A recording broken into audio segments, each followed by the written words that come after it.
Tonight we're gonna read Magic Treehouse number 21, Civil War on Sunday by Mary Pope Osborne. Chapter 1, A Light in the Woods. Jack looked out his window. It was a dreary Sunday afternoon. There were dark clouds in the sky. Thunder rumbled in the distance. Jack stared down the street at the Frog Creek woods. When is the magic treehouse coming back? He wondered. Hey, guess what? Annie said. She charged into Jack's room. I saw a light flash in the woods. It was just lightning, said Jack. No, it was magic. A swirl of light, said Annie. I think the treehouse just came back. I'm sure it was just lightning, Jack said. Didn't you hear the thunder? Yeah, said Annie, but let's go check anyway. She started out of Jack's room. Then she peeked back in. Bring your backpack just in case, she said. Jack was always glad for a chance to look for the magic treehouse. He grabbed his backpack and followed Annie down the stairs. Where are you two going? Their mom called. Out to play, said Annie. Don't go far, said their mom, and come in if it starts to rain. We will, said Jack. Don't worry. They slipped out the front door. Then they ran up the street and into the Frog Creek woods. The woods were dark under the storm clouds. A cold wind shook the leaves. Soon Jack and Annie came to the tallest oak tree. Oh man, said Jack, you were right. The magic treehouse stood out against the gray sky. Morgan, called Annie. There was no sign of the enchantress. Let's go up, said Jack. He grabbed the rope ladder and started up. Annie followed. They climbed into the treehouse. It was hard to see in the dim light. Look, said Annie. She pointed to a piece of paper and a book lying on the floor. Jack picked up the paper. Annie picked up the book. Listen, said Jack. He held the paper close to the window and read aloud. Dear Jack and Annie, Camelot is in trouble. To save the kingdom, please find these 4 special kinds of writing for my library. Something to follow, something to send, something to learn, something to lend. Thank you, Morgan.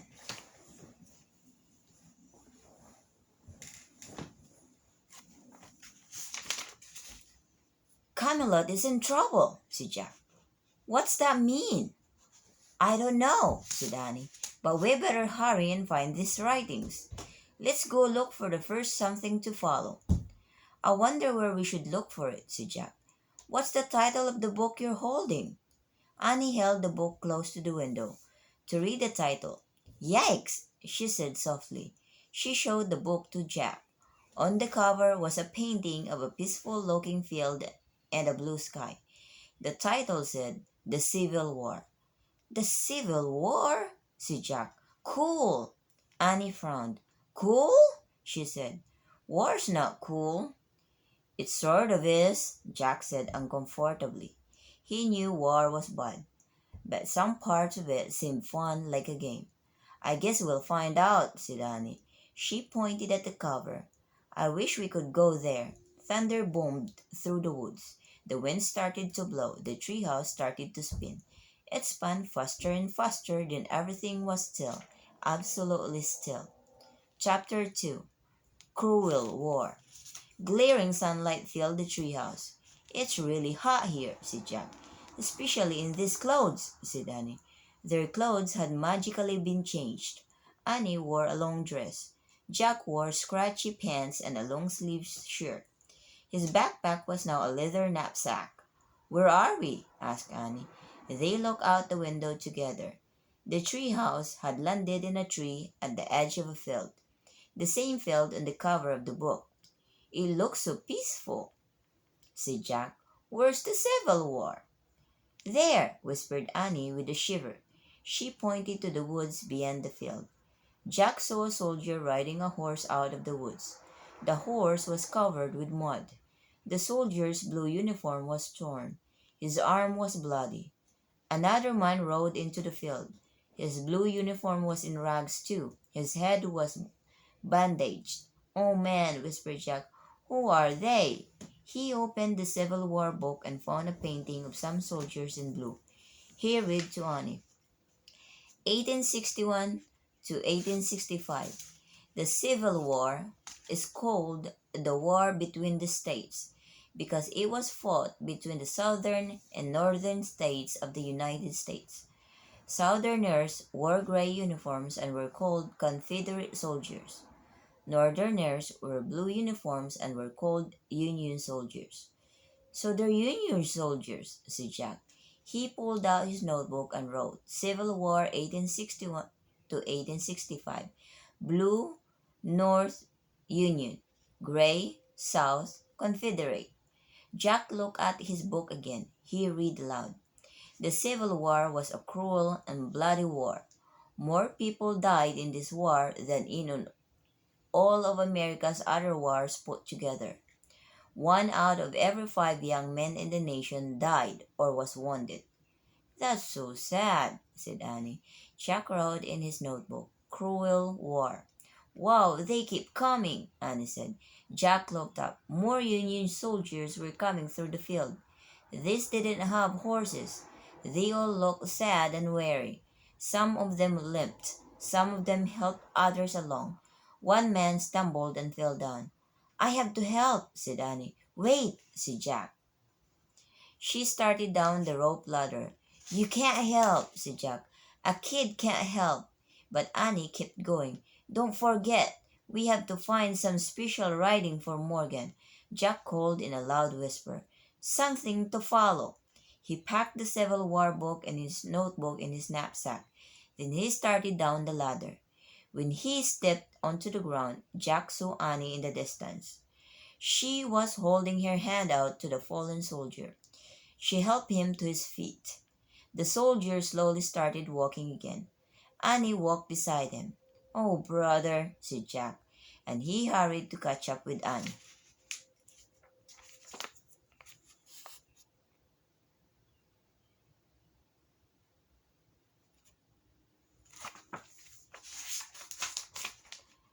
The sun was scorching hot as Jack ran through the dry field.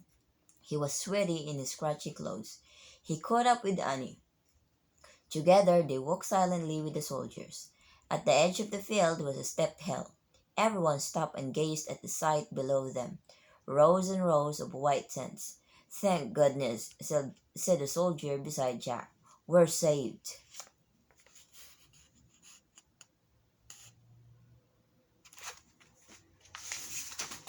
Chapter 3. Field Hospital. Jack and Annie walked with the soldiers into the camp. Outside one tent was a long line of men in torn blue uniforms. They looked tired and hurt. Many were bloody and barely able to stand. Women wearing dark dresses were giving out food and water to the men in line. "Where are we?" asked Annie. "I'll find out," said Jack. He pulled out their book and found a picture of the campsite. He read, "During the Civil War, field hospitals were set up quickly near battlefields to treat wounded soldiers. Soldiers stay in the field hospitals for a short time before going back to fight, or moving to a larger hospital or being sent home. This field hospital in Virginia took care of over 400 patients." "That's a lot," said Annie. "It sure is," said Jack. He pulled out his notebook and wrote, "Field hospital set up near battlefield." Jack read aloud again from the book.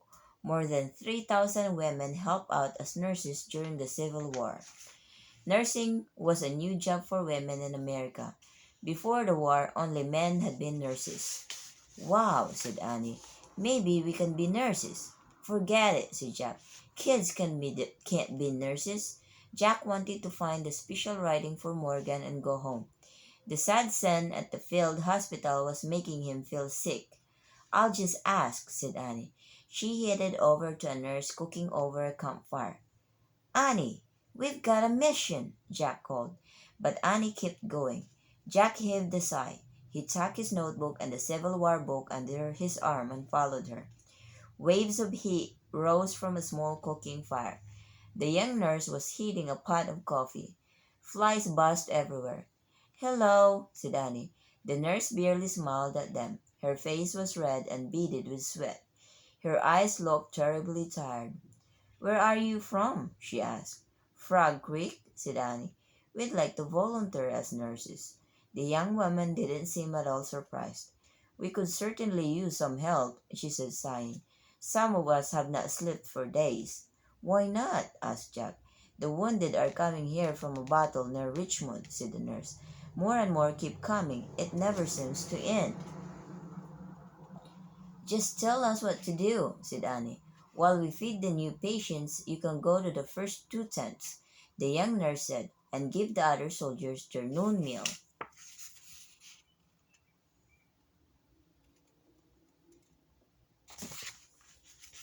She pointed to a basket filled with bread and potatoes.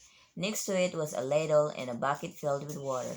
"Anything else?" Annie asked. "Just try to give them comfort," the nurse said. "How do we do that?" said Annie. "I don't have time to show you," the nurse said, "but here's a list of things that can help." She pulled a piece of paper from her apron pocket and handed it to Annie. Annie read the list to Jack. "Be cheerful. Listen, sorrow, and give hope. Be brave. Put aside your own feelings. Don't give up. Follow that list," said the nurse, "and you can't go wrong." The nurse took the pot of coffee from the fire and carried it to the line of men. "Follow," said Jack. "Follow that list." "That's what she said Annie. Jack took the list from her. "Don't you get it?" he said. "This is it. We found it. The special writing for Morgan's library. Something to follow." "Yes," said Annie. Jack put the paper into his knapsack. "It was handed right to us," he said, smiling. "We can go home now." "Oh, no, not now," said Annie. "We have to help as nurses first." "But Annie," said Jack. She picked up the food basket. Then she started toward the row of white tents. "Wait, we're supposed to leave," Jack said weakly. "Our mission is over." The truth was that he didn't want to help. He didn't want to be around wounded and suffering soldiers. It was too sad. "Bring the water bucket and the ladle," Annie shouted. Then she disappeared inside the first tent. Jack groaned. He knew he couldn't change her mind. He pulled out the list and read the first line. "Be cheerful." "Oh, brother," he said. Jack put the list back into his knapsack. He picked up the heavy bucket, hurrying clumsily after Annie. He tried to smile. Chapter 4 Freedom Fighters. Jack carried the water bucket into the tent. The scene inside was like a nightmare. The tent was hot and stuffy. A dozen injured soldiers lay in small cots. Some called for food, others begged for water, or just moaned. Jack wanted to rush back outside, but Annie got right to work. She rolled up her sleeves and smiled. "Hi, everybody," she said carefully. None of the soldiers smiled back. "I have good news," she said. "We brought lunch." Annie moved down the row of cots. She handed out pieces of bread and chunks of potatoes to all the patients. "You'll be feeling better soon," she said to one sick man. "You'll see your family again," she told another. Jack looked around nervously. He wasn't sure what to do. "Give them water, Jack," Annie called to him. Jack saw a tin cup beside each man's cot. He picked up the first cup. Carefully, he used a ladle to fill it with water. Keeping his eyes down, Jack handed the cup to the patient. He felt shy and uncomfortable. He didn't know what to say. Jack moved on to the next patient, then the next. He gave each wounded man a cup of water, but he never looked right at any of them or spoke a word. Soon Jack and Annie had finished passing out food and water. "Goodbye," Annie said. She waved and left the tent. Jack quickly followed her. "Let's go home now," he begged once they were outside. "We've got what we came for." "If we leave now, the patients in the next tent will go hungry and thirsty," said Annie. Jack sighed. "Okay," he said. "But after we take care of them, we're leaving for sure." He followed Annie into the next tent. Just like the last tent, it was filled with wounded soldiers, but the soldiers in this tent were all African Americans. "Hi, everybody," Annie said, smiling warmly. Again, she passed out potatoes and bread. She also talked and made jokes. Jack poured water into each of the tin cups. Again, he didn't speak to any of the soldiers. But as he handed over the last cup, a patient spoke to him. Thank you for your kindness, son, the soldier said. Jack glanced shyly at the man on the cot. He was an elderly, silver-haired black man. You're welcome, said Jack. He tried to think of something else to say. He remembered Annie's cheerful words. You'll get well soon, he told the patient. You'll be with your family again. The man shook his head. No, I'll never be with my family again, he said quietly. My wife and children were sold long ago. Sold? Said Jack.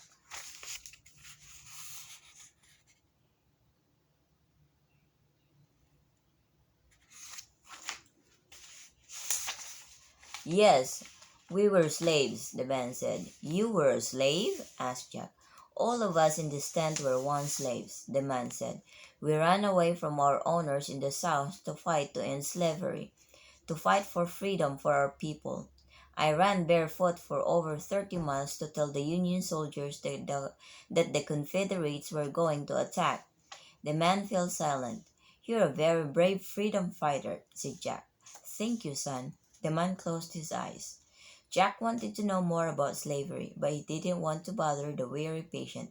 He pulled out the Civil War book. He found a picture of African Americans standing on a platform.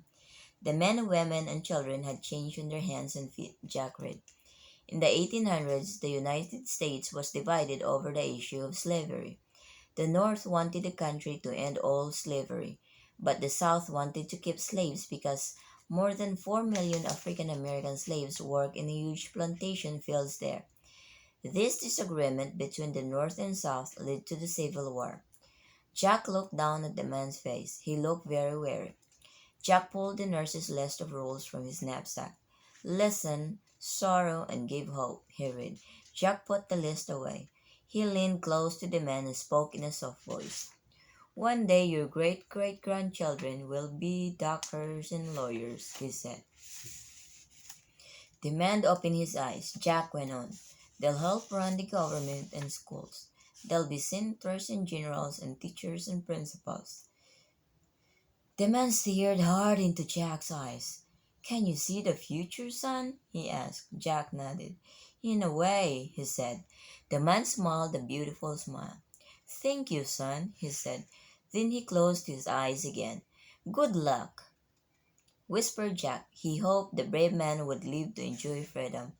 Ready to go home now, Jack? Said Annie. She had finished passing out the food. Jack nodded. As he and Annie stepped out of the tent, they heard someone shout, She's back! A horse-drawn wagon was barreling into the camp. Who's back? Asked Annie. Clara Barton, a patient said. She runs this hospital. Clara Barton, said Annie. I don't believe it. Who's Clara Barton? Asked Jack. He'd heard the name before, but he couldn't remember who she was. Who's Clara Barton? Said Annie. Are you nuts? She ran to meet the wagon. Chapter 5 Angel of the Battlefield. Jack still didn't remember who Clara Barton was. He pulled out the Civil War book and read. Clara Barton was a famous Civil War nurse. When she began nursing, she used her own money for her supplies. She drove a horse-drawn ambulance right onto the battlefield to help save wounded soldiers. For this reason, she became known as the Angel of the Battlefield. Jack put the book away, then he hurried to Annie. He looked at the woman sitting in the driver's seat of the wagon. She doesn't look like an angel, Jack thought. The woman was very small. She had a plain, serious face and dark hair pulled back in a bun. She wore a long black skirt and a black jacket. In the back of her wagon were more wounded soldiers in torn, bloody uniforms. They moaned and cried out. Nurses, both men and women, were putting the wounded men on stretchers. Clara Barton wiped her forehead. She looked hot and tired. Can we help you, Miss Barton? Annie asked.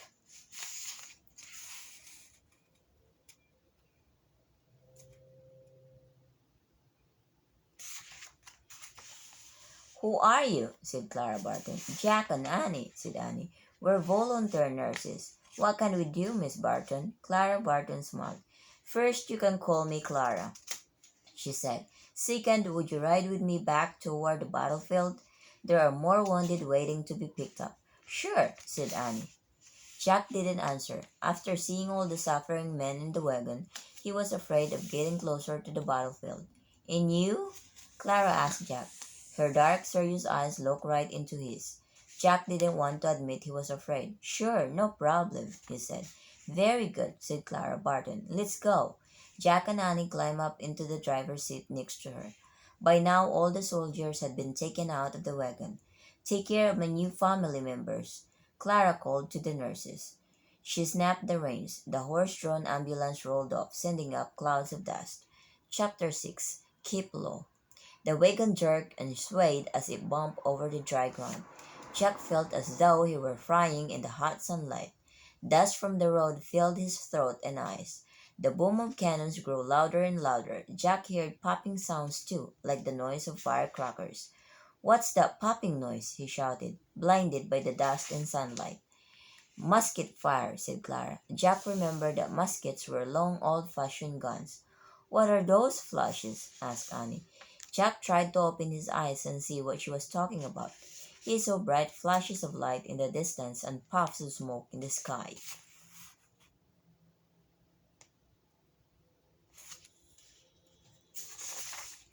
Cannon shells exploding, said Clara Barton. Shells are like small bombs. They have ruined much farmland. Jack squinted at the passing countryside. The ground was filled with ugly holes. Long ditches were also cut through the fields. Did the shells make those ditches too? He asked. No, those are trenches the soldiers dug for a battle, Clara said. Each side digs their own. Day after day they sit in the trenches, firing their muskets at one another. Jack tried to imagine how terrible it would be to sit in a trench all day, waiting to be shot or waiting to shot someone else. We have to get some water, said Clara.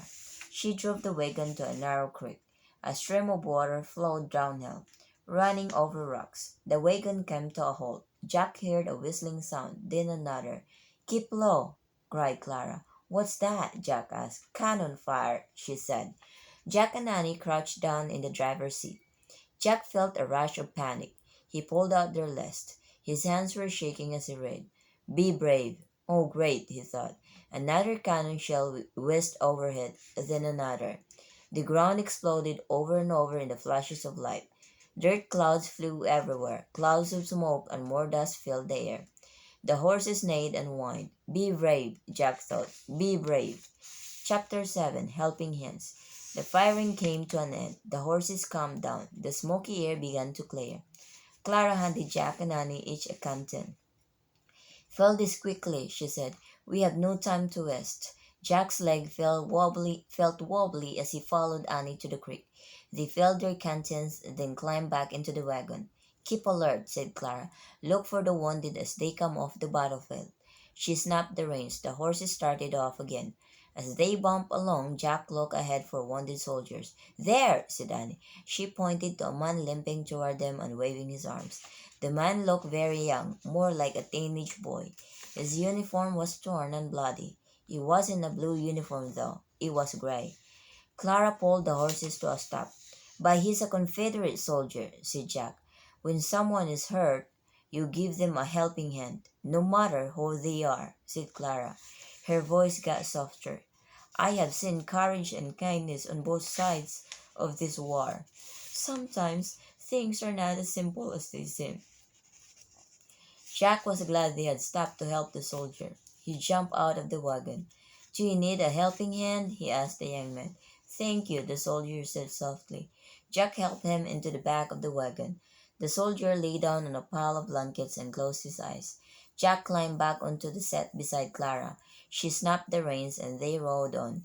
They came across more ragged men resting in the shade of an oak tree. These soldiers all wore blue uniforms. Again Clara stopped the horses. See if any of those men need a ride to the hospital, she said to Jack and Annie. Jack glanced at the soldier sleeping in the back of the wagon. Can a Confederate and a Union soldier be together? He asked worriedly. Clara nodded. Sometimes men are simply too sick and tired to be enemies anymore, she said. Sometimes they even know each other. Many families and friendships have been torn apart by this war. Let's go, said Annie, hopping out of the wagon. Jack followed her. They carried their canteens to the man under the oak tree. Hi, said Annie. Does anyone need to go to the hospital? Only John, our drummer boy, a soldier said. He's suffering from heat stroke. But we all need some water, miss. Jack saw a young boy lying on the ground. His eyes were closed. Oh, Jack, whispered Annie. He looks just like you. The boy did look a lot like Jack, just a few years older. We better get him to Clara's ambulance right away, Annie said. She handed her canteen to one of the tired soldiers. Another soldier lifted the drummer boy to his feet. The boy opened his eyes and mumbled a few words. He tried to walk, but he swayed as if he were about to faint. Wait! Jack grabbed the boy. We'll give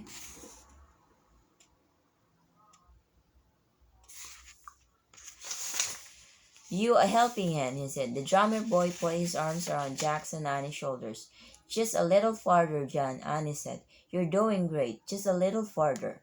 The drummer boy moved as if he were walking in his sleep. His head hung down. His feet shuffled into dust. Take good care of him, one of the men called. We can't do without him.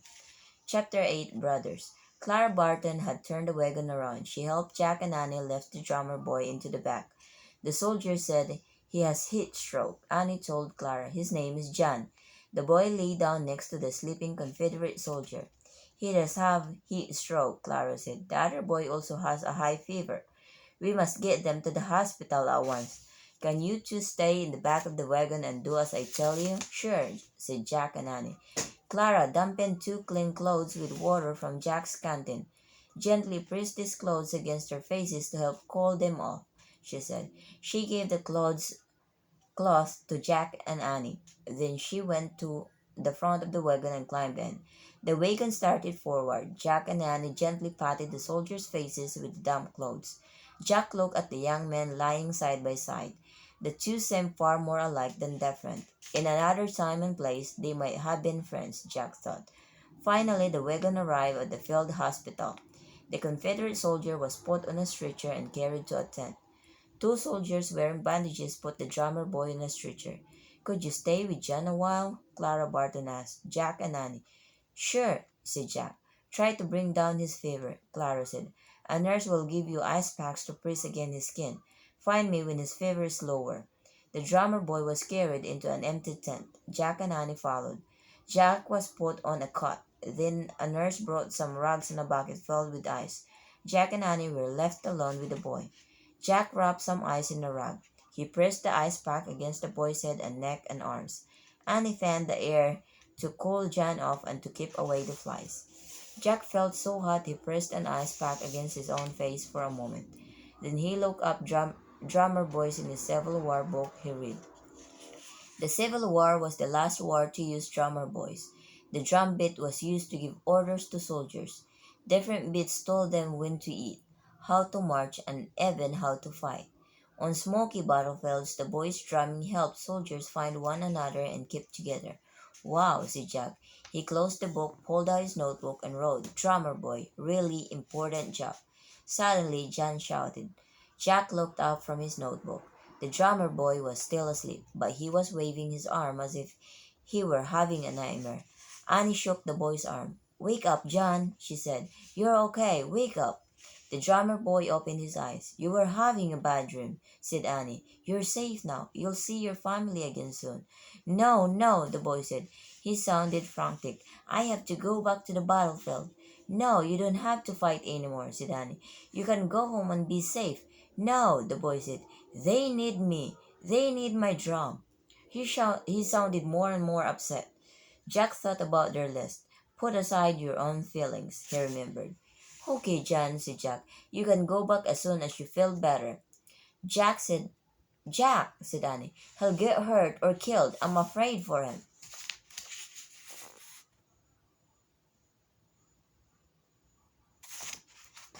Me too, Jack softly. But we have to put our own feelings aside. That's one of the things on our list, Annie sighed. Okay, she said sadly. She looked at John. If you want to fight again in the Civil War, you can, if that's what you really want. Thank you, the boy whispered. You know you're the bravest kid I've ever met, Jack said. The drummer boy smiled at Jack. You look just like my little brother, he said hoarsely. You look just like my big brother, said Jack, except I don't have a big brother. I don't have any brothers." The three of them laughed. The drummer boy's laugh was very soft. The boy laid his head back on his pillow and closed his eyes again. In a moment he was sleeping peacefully. A smile was on his lips. Annie felt his forehead. His fever's gone down, she said. "We should go tell Clara." Annie left the tent. Jack got up and slowly followed her. When he reached the entrance of the tent, he turned and looked back. The shadows of twilight fell across the boy's calm, sleeping face. It was strange. Jack hardly knew the drummer boy, but he felt they could be brothers. Listening to the cannon fire in the distance, Jack was afraid for the boy. Will he live to see his family again? Jack wondered. "Good luck, John," Jack said softly. With a heavy heart, Jack stepped out into the warm evening air. Chapter 9. Don't Give Up. "Annie," said Jack. "Over here," she called. Jack saw two figures standing in the twilight. He walked over to Annie and Clara. They all stared in the direction of the distant battlefield.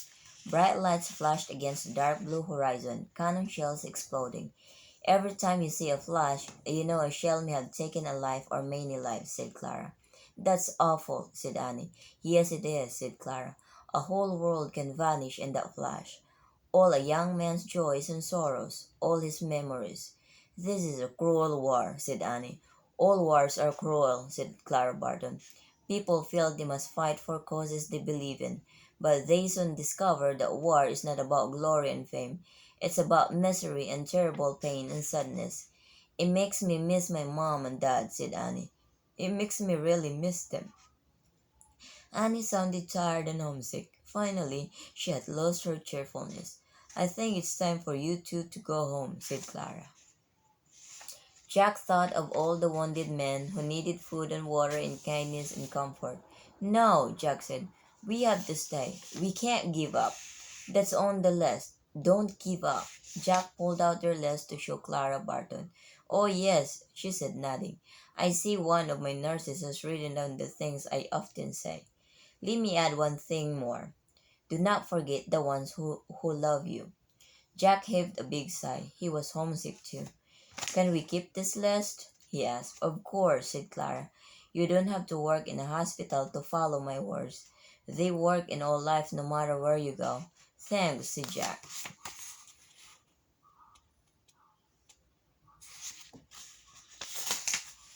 "My thanks to both of you," said Clara Barton. "You were great helpers." "You were a great teacher," said Annie. "Goodbye," said Clara Barton. "Be very careful going home." "We will," said Jack and Annie. "Bye." The sun was setting as they walked out of the camp. The boom of cannon sounded in the distance. Soldiers sang a song around the campfire. "We're tenting tonight on the old campground. Give us a song to cheer our weary hearts, a song of home and friends we love so there." Jack and Annie walked through the darkening field. By the time they reached the woods, the stars were out. They climbed up the rope ladder to the treehouse. Annie grabbed the Pennsylvania book. "Wait," said Jack. He looked out the window. He couldn't see anything below, but the soldier's song still carried through the warm, starry night. "Many are the hearts that are weary tonight, wishing for the war to cease." As Jack listened, he thought of Clara Barton, the elderly slave, the young Confederate soldier, and John, the drummer boy. "War is not a game," Jack said softly. "It is definitely not a game. Many are the hearts looking for the right to see the dawn of peace." Peace. The song ended. The cannon fire stopped. The night was quiet, except for the croaking of frogs. "Ready?" Annie whispered. "Ready," said Jack. "I really wish we could go home," Annie said, pointing to the picture of the Frog Creek woods. The wind started to blow. The treehouse started to spin. It spun faster and faster, then everything was still, absolutely still. Chapter 10. Home Sweet Home. There was booming in the distance. Jack opened his eyes and caught his breath. "Is that cannon fire?" he wondered. "Are we still back in the Civil War?" "We're home," said Annie. "Home, sweet home." "Oh man," Jack whispered. They were home. They were back in the Frog Creek woods. They were wearing their own comfortable clothes again. The cannon fire was really only thunder. At that moment Jack loved the thunder. Raindrops tapped against the treehouse. "We better hurry," said Jack. "Wait, leave the list in the treehouse," said Annie. "It's the first special writing for Morgan's library. Something to follow." Jack took the list of Clara Barton's roll out of his pack. He put it on the floor next to the Morgan's letter. "I wonder how that list will help save Camelot," he said. I don't know, said Annie. But you know what's weird about getting that list? I think we couldn't just have taken it home when we first got it. We had to leave it first. Jack nodded. Annie was completely right, he thought. He picked up his backpack. Wait, I see another note, said Annie. She picked up a piece of paper off the treehouse floor. 9:30. On it was written, come, almost done. Come back on Wednesday. I guess that's when Morgan wants us to look for the next special writing, said Annie. That's in 3 days, said Jack. Let's go home and rest. He started down the rope ladder. Annie followed. When they stepped onto the ground, the rain began to pour down. Run, said Jack. They ran through the Frog Creek woods, then down the street. They ran to their porch and dashed into their dry, cozy house. They found their parents reading in the living room. Dad, Mom, Annie cried. We're so glad to see you. Well, we're glad to see you too, their dad said, sounding a little puzzled. Go put on dry clothes, said their mom. Jack and Annie started up to the rooms. Halfway up the stairs, Jack stopped. Oh, I have a question. He called his parents. Did anyone in our family fight in the Civil War? Their dad looked surprised. Yes, he said. One of your great great great grandfathers was a drummer boy. Oh man, whispered Jack. What was his name, Dad? Asked Annie. John, their dad said. Jack and Annie gasped. And and what happened to John? Jack asked. Was he hurt in the war? No, he grew up to be a school teacher, their mom said. He had 5 children. Jack and Annie woke with joy. That's great news, said Annie. Really great news, said Jack. Thanks for telling us. Sure, their dad smiled, though he looked puzzled again. As Jack hurried up to his room, some words from the Civil War song ran through his mind. Give us a song to cheer our weary hearts, a song of home.